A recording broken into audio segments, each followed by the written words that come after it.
Here's where we are in the governance series. We completed phase 1, seeing the system, letters 1 to 12. We are in phase 2, designing the system, letters 13 to 30. We completed stage 1, entering design, letters 13A and 13B. We completed stage 2, stabilizing the core, letters 14 to 17. We completed stage 3, seeing clearly, letters 18 to 20. We are in stage 4, from activity to coherence, letters 21 to 23. We just completed letter 21 when activity is not enough, and we are in letter 22A when the incentives work against the strategy.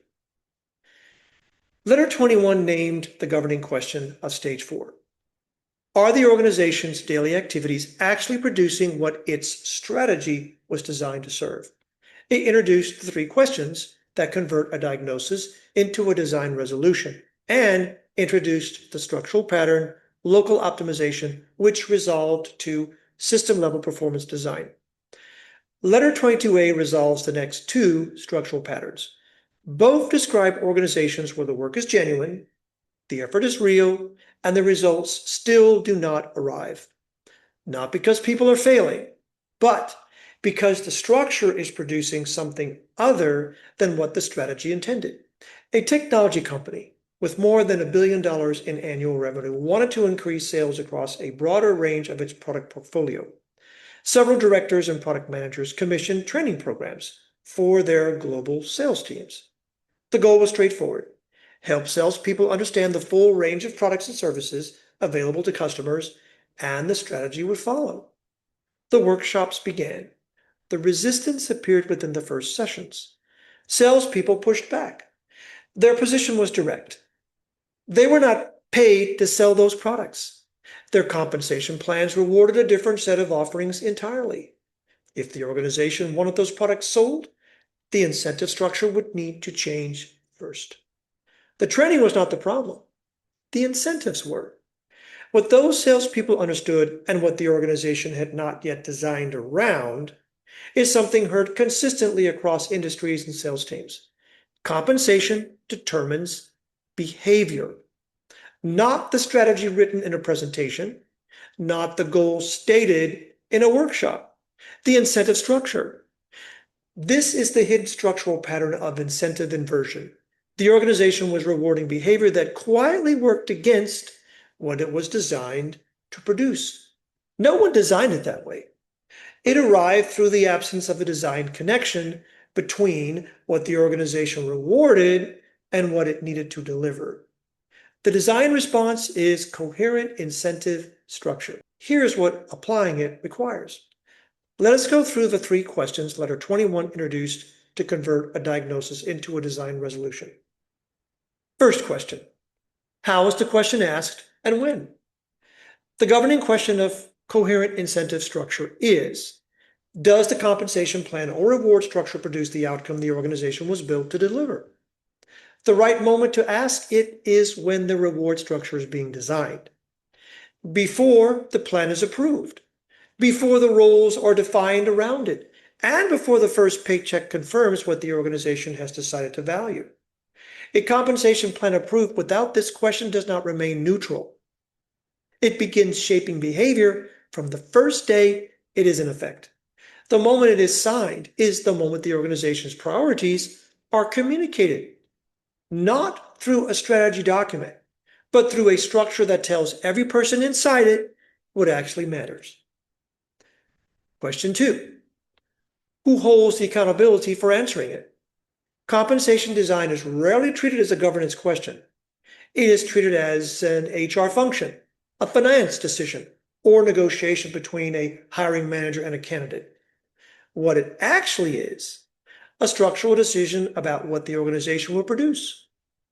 Coherent incentive structure requires 3 named roles in the same conversation before any reward structure is finalized. The person who designs and owns the compensation plan, the person who owns the enterprise outcome those rewards are supposed to serve, and the executive who holds accountability for the strategic direction those behaviors will carry the organization toward. Without all 3 present, the compensation plan will be internally coherent. It will reflect what the function needs, what the resources allow, and what the market requires. It will not reflect what the enterprise strategy requires because no one in that room was accountable for making that connection. Question 3. What does the governance structure look like when this has been resolved? Coherent incentive structure is visible in the governance record when two things can be demonstrated. First, that every active compensation plan was reviewed against the enterprise outcome it is designed to serve before it was approved, not as a general alignment check, but as a named accountability documented alongside the plan itself. Second, that there is a named owner responsible for surfacing misalignment between reward structures and strategic direction as part of the regular governance cycle, not after fragmented behavior has been compounding for 2 years. When those two things exist in the structure, the organization catches the misalignment at the design stage, the only stage at which it costs nothing to correct. When compensation and strategy are designed to pull in the same direction, the salespeople in that training workshop leave the room with a reason to sell what the strategy requires, because the structure has made it worth their while to do so. At another technology vendor, engineers and salespeople have been trained to explain to customers why certain product features were unnecessary. The vendor had inventory to move. Once that inventory was exhausted, the message changed overnight. Those same engineers and salespeople were now instructed to tell customers that those previously unnecessary features were now critical. The teams asked how they were supposed to navigate that conversation with customers who remembered the previous message. Guidance was provided in the form of a single sentence. This is how business works. It was as if management was telling the salespeople they had a gap in their understanding of business. What was truly happening here? Was it possibly a dismissal dressed as wisdom? Perhaps first-line management was told that by second-line management. The answer had traveled down through the organization unchanged, from one level to the next, each person accepting it because questioning it carried its own risk. Incentives had quietly overridden integrity. What does that do to customer trust? What does that do to the credibility of the people having those conversations? Once incentives begin pushing behavior in multiple directions, another structural pattern often appears. The organization does not slow down to absorb what it has created. It accelerates. Leadership adds more direction, more initiatives, more priorities, each one a rational response to the pressure being felt, each one arriving faster than the structure can carry it. Strategic overload frequently occurs when organizations experience early success. Products gain traction, market share increases, expansion opportunities appear. Leadership begins launching new initiatives, new products, new services, new regions, new facilities. Every one of those decisions makes sense in isolation. Growth itself is not the problem. The problem appears when expansion outpaces the infrastructure available to support it. Customer support scales. Networks carry increased traffic. Payment systems process higher transaction volumes. Operational processes absorb additional complexity. This is not a technology problem. Every organization, regardless of industry or vertical, depends on the same foundation: people, systems, and processes capable of absorbing what the strategy is asking them to carry. When strategy moves faster than that foundation, the people inside the organization begin working faster. Not because the system became more efficient, because corners are quietly cut. Reviews become cursory. Verification becomes routine. Small gaps appear. Over time, those gaps widen, and the organization moves from growth to fragmentation. Not because anyone decided to fragment it, but because the structure was never designed to carry what leadership asked it to hold. This is strategic overload. Leadership launches too many initiatives simultaneously, and the organization cannot execute them coherently. The signal phrase heard in organizations carrying this pattern without yet naming it: we have too many priorities. It is true, and it is structural. The design response is prioritized initiative structure. Here's what applying it requires. How is the question asked and when?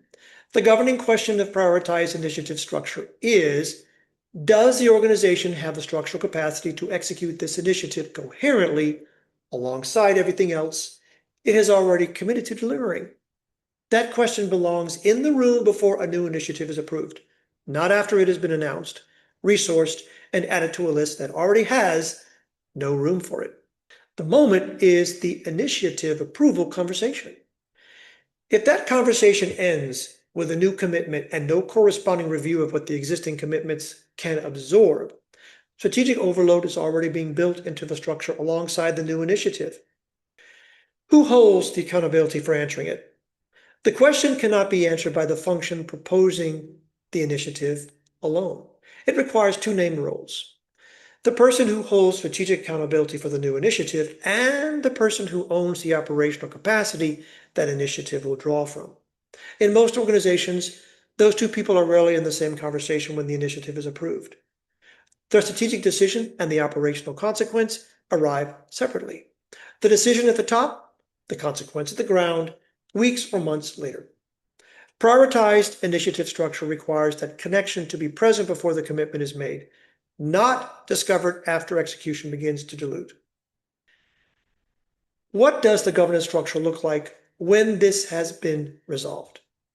Prioritized initiative structure is in place when the governance record contains, for every active initiative, three things: a capacity assessment showing what the initiative draws from the existing operational foundation, a priority ranking that is current and owned by a named decision maker, and a review point at which the initiative list is assessed against what the organization can actually execute coherently at this moment. When any leader can point to that record and see which initiatives are active, which are ranked, and who owns the priority decision, strategic overload has received a design response. When that record does not exist, the organization is managing its initiatives by momentum rather than design. And momentum, unlike structure, does not hold when the pressure is real. This letter has resolved two structural patterns: incentive inversion, which resolves to coherent incentive structure, and strategic overload, which resolves to prioritized initiative structure. We resolve local optimization letter 21. There are 4 structural patterns left to be resolved in the remaining letters in stage 4. Thank you.